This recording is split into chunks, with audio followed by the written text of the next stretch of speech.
Yesu ahageze arararama. Aramubwira ati Zakayo, ururuka vuba kuko uyu munsi ngiriye kurara iwawe. Yururuka vuba amwakira anezerewe. Abantu bose babibonye baravyivovotera bati, abantu babirevye kubera kuko bari bazi Zakayo.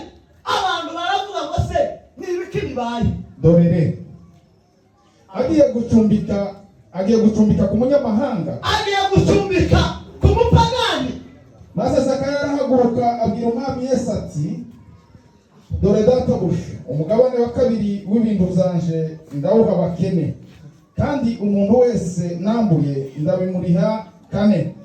Yesu aramubwira ati, uyu munsi agakiza kaje muri iyi nzu kuko nawe ari umwana wa Aburahamu. Amen. Dukomeje ijambo ry'Imana mashi. Atukuzo Yesu. Eba turi kumwe. Amze turi kumwe.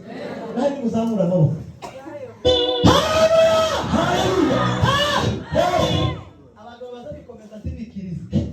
Ariko muzima nabyaho kwikomeza. Bazabikomereza hanze muzima. Bazaboroha. Atukuzo Yesu. Nababwiye ngo turaganira umwanya mutoya.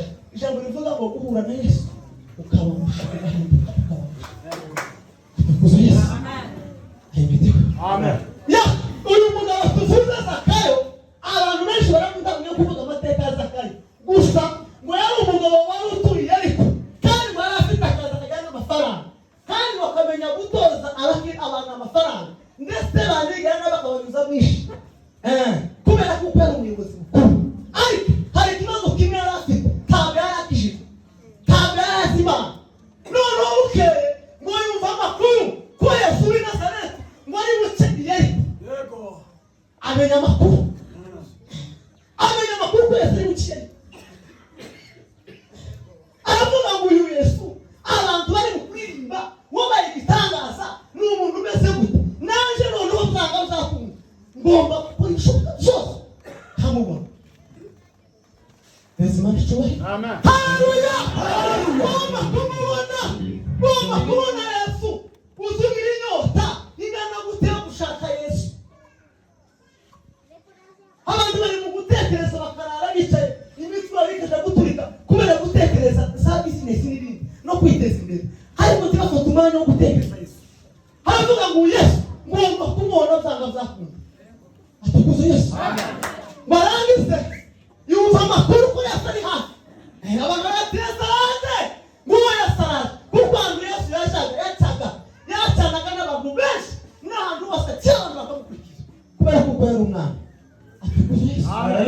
Barangize Zakayo agira imbogamizi zimwe zamubereye navuga ngo ni zamubereye igitangaza zituma atabasha kubona Yesu aka kanya. Atukuzo Yesu. Amen.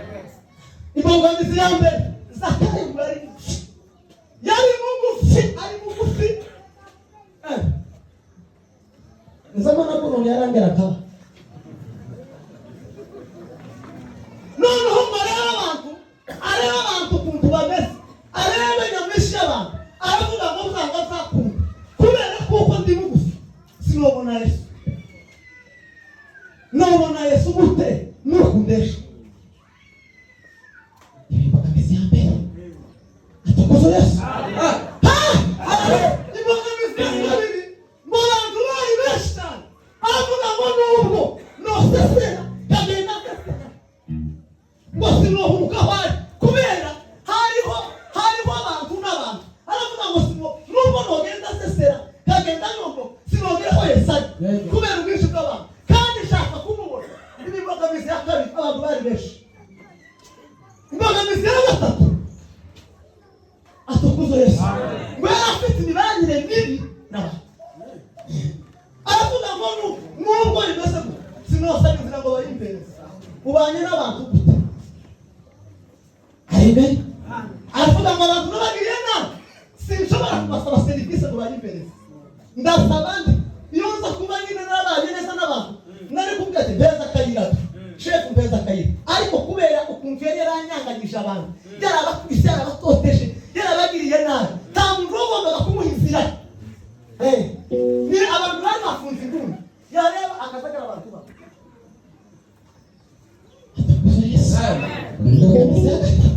Mibandire bibina umuntu uvuga ngo jera ngo nakaba nizo kanje ntiyahuye n'iyiwe yawe yahuye n'iyanga.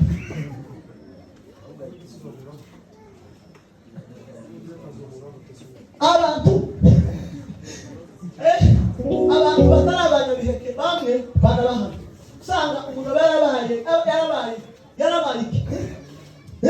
yarabaye umushingi, taza kabwa, taza kaba, taza agenda inama n'abandi, iwe abandi baje gutagaje gutya, ino abantu bataza batabana bazatanga ibisaza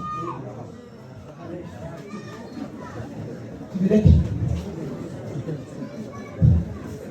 Abagore babaye zanya rubaba, wowe umuntu umuciye wese uzubaba uza wicara ushigite gusa uri inzoka, nta muntu mubanye neza. Tuzi gutanga ifuku waburaye, tiwohereza umwana w'imfubyi, tiwohereza umufatazi igitenge, tiwohereza ingogwa yari afite imibanire mibi n'abaturage ku buryo abaturage batari kumuheza inzira ngo abone aho aca kugira ngo arebe Yesu. Imbogamizi ya kane, atukuzwe Yesu.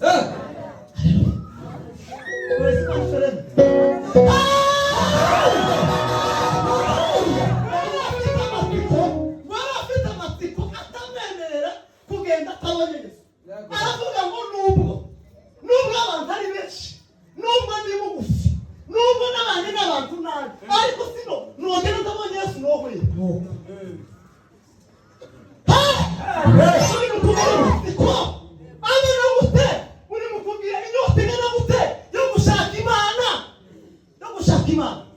Udashaka Imana bingana gute? Barangise aratekereza yigama Yesu. Hari abantu baza mbere yo gushaka Imana, hari abantu baza mbere yo kwinginga Imana, hari abantu baza mbere yo guhindura Imana. Yamavuga ngo ibyo ari zo zose kino gace kuguma gazi. Yesu aracaka tu aracaka none iki giti ndabishobora. Nta muntu no izo probleme zose azo mpura nazo ndamureba nzoza mbanza ndebe kugwara zamuke ndebe no mu kanwa iri kuko nzoza ndi hejuru kubera ko Yesu aracyaha. Atukuze Yesu. Haleluya. Yesu arahari. Ubahagera gutya abeni umuntu waba ushaka n'inyota. Atukuze Yesu.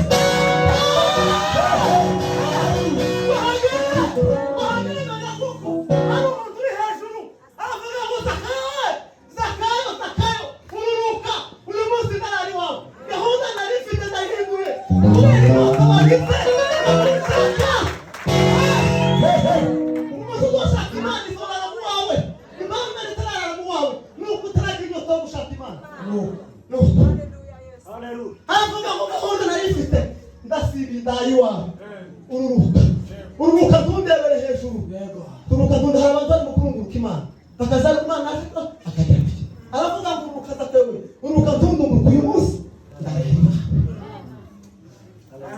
Twese Imana ishubahire.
Aravuga ikintu cya mbere, tahuye neza ko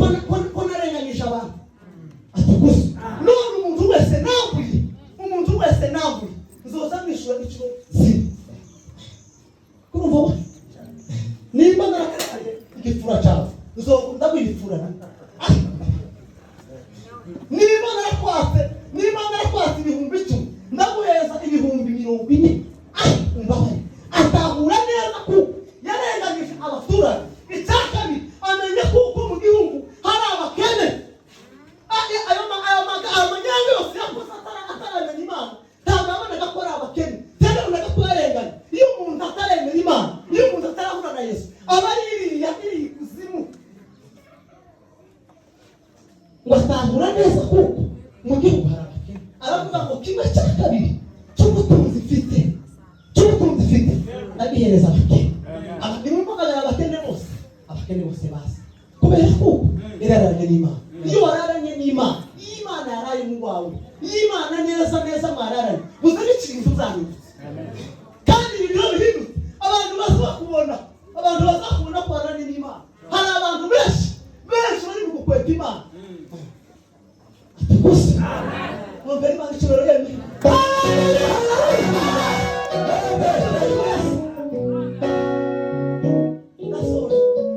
Reka mbabwire gusa ibintu bitatu sibyo Bwana sifiwe cyangwa bine bisa biranga umuntu wahuye na Yesu. Ibintu bine n'Imana nica kumva ijambo ry'Imana. Bwana sifiwe. Ikintu cya mbere iyo wahuye n'Imana, Bwana sifiwe, iyo wahuye na Yesu uzuhindura direkisiyo wawe, uzuhindura icyerekezo. Niba wasubenda uzamugira niba wari umusinzi, niba wari umusambanyi, niba wari umurozi, niba watakataka uzo wamuhindukira ukaja mu gitambo abantu bakavuga ngo se uriya ni chairman. Bwana sifiwe. Uyu mugabo muramuzi? Uyu mugabo yabayeho atarahura na Yesu neza. Referangene arabizi. Bwana sifiwe. Nuwa hano aha naho mwari mumuzi neza. Jewe ndi mu bantu bakazamugwakanya. Kuko ari inshuti yanjye. Kandi mutaga inabi yose kandi ukabetse inyota iranyishe. Kandi twari tubana gusengera ranzi ko nta kibazo. Haba gatete. Kandi muri Imana ngende ko jewe sinzamisha. Bwana sifiwe. Ariko umunsi umwe ahagenda gutya. Abura na Yesu. Mwarangiza yamahindukira. Twese Imana icyubahiro.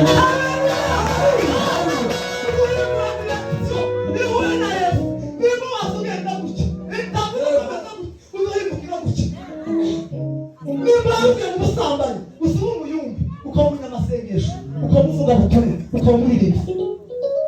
Ikintu cya mbere turateza atukuza Yesu. Ikintu cya kabiri uhure na Yesu atukuza Yesu. Uzohindura akazi.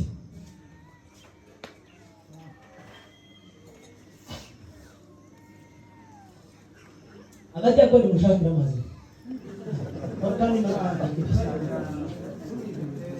Kintu cha kabiri uhure na Yesu. Bwana sifiwe. Uzohindura akazi. Aza guhindura akazi. Bwana sifiwe. Yesu yawe n'umugabo bita Petero. Aramubwira asanga Petero hano. Aramubwira ngo Petero akakazi ngiye kuva guhindura. Tuzovuga bijambo. Ugiye kuzovugira gute? Ugiye kuzovuga abantu. Petero atakure bijanga. Uzovuga abantu. Imana ibihindura service. Petero atangira kuroba abantu. Imana ziguhindura akazi. Imana yaraguhinduriye. Kazi wari ufite Imana yaraguhinduriye. Niba Imana itanahindura akazi wari urimo, ubanza uzi Imana neza. Avuga ngo ntabwo Petero ugomba kuguma kugurisha ijambo mu baturage. Kubera ukuntu kubonye, kubera ko tukubitanye neza Petero, ugiye kuzoza uroba.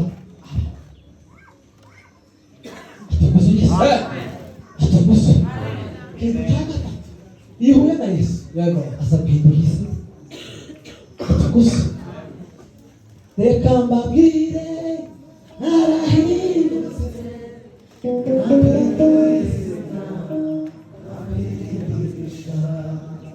Reka mbabwire